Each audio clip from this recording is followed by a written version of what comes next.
So this is Dead Cells. Dead Cells is a roguelite Metroidvania. So for those of you that don't know, roguelite means the levels in every playthrough are randomly generated and seeded.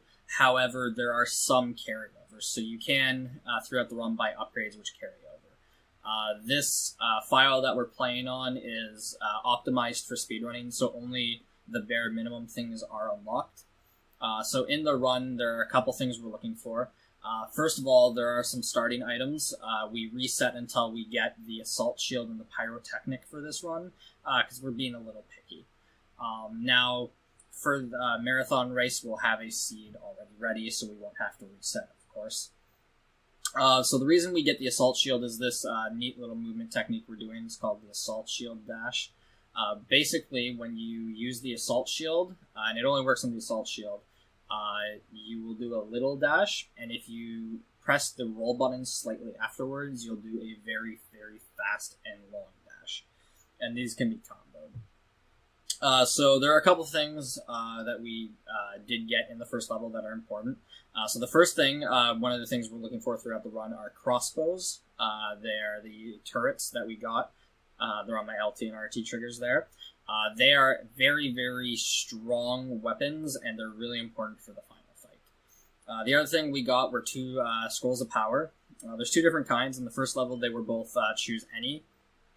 In later levels, you'll start seeing dual scrolls, which will give you a choice between two different kinds. And basically what that does is it increases the stats of one of the three different kinds, brutality, tactics, and survival. They all do different things. Mostly, so they do two things. When you increase them, it'll increase your health by a certain percentage, and it decreases each time. And then the second thing it'll do is it'll increase the percentage of damage you do with that color. So for this run, we only really care about tactics because we're only really using tactics-based things. We do have the Assault Shield, which is a survival, but the stats on it don't really matter. We only need it for the assault boosting. There is an elite there. Elites do drop pendants, which can be equipped, and they usually give a stat, and then sometimes they'll give you an extra effect, like sometimes it's reduced damage, an extra jump, stuff like that. But usually the elites later on in levels will give you better things. So instead of waiting around to fight it, I decided to progress later on. So between levels, there are a few things you can do. You can refill your potions.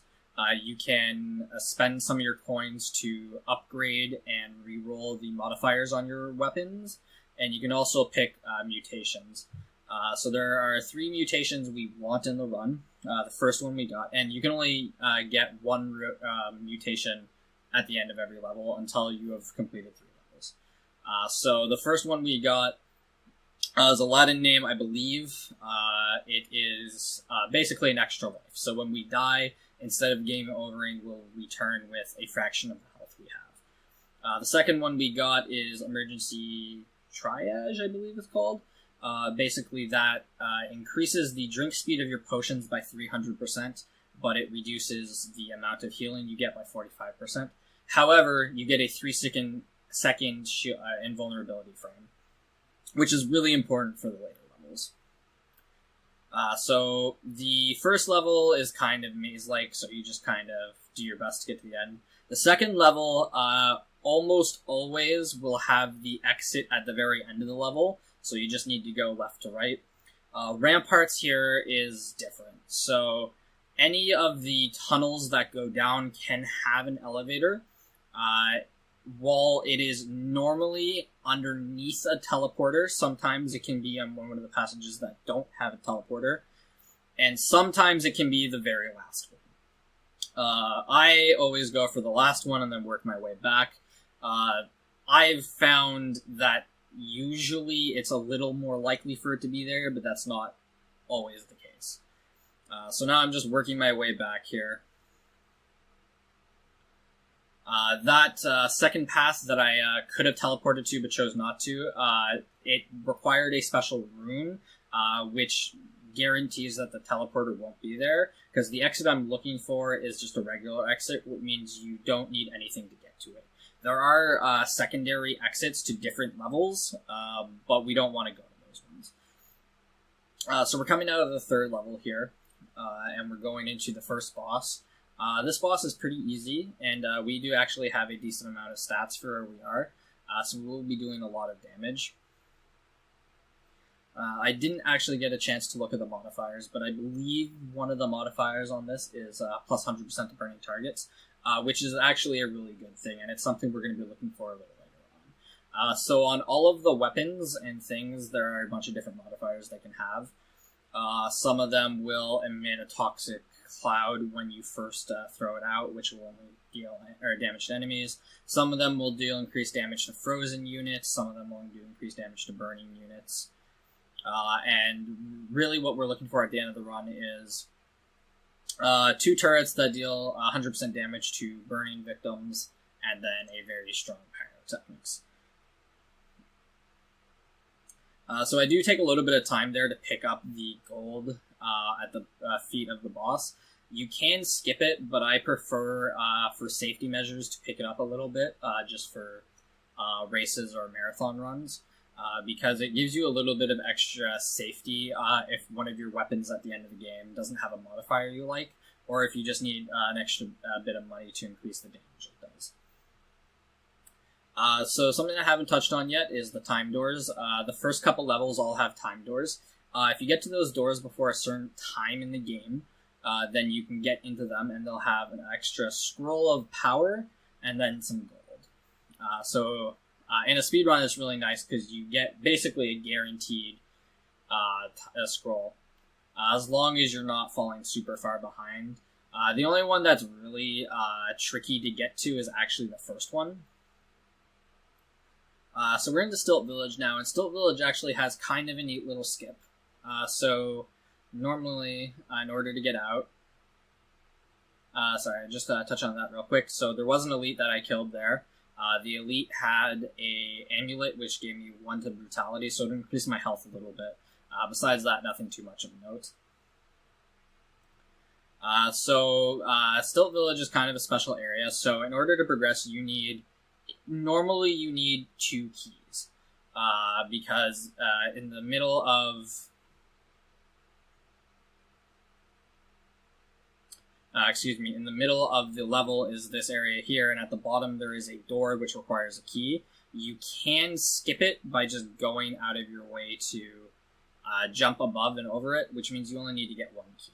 Now, there are 2 exits on this side of the level. One of them will go to the clock tower, which is at the end, and there's actually a second one in one of the teleporter doors that you can go to, but clock tower is a little easier to go to.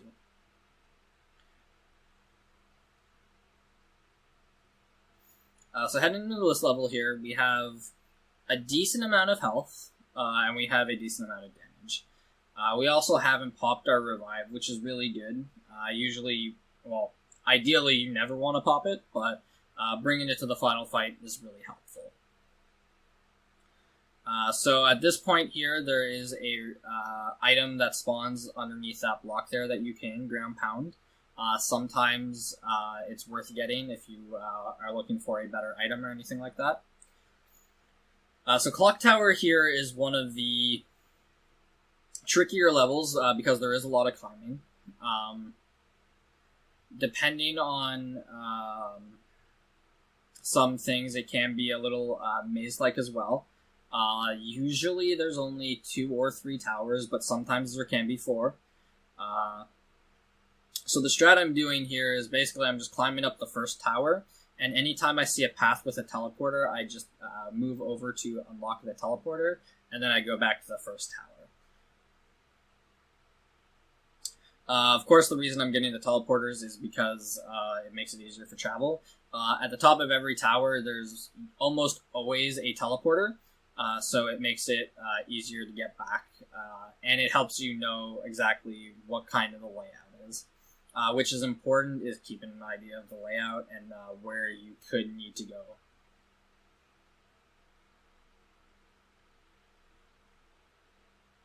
So we've been pretty lucky with the tactics things. We are doing pretty well.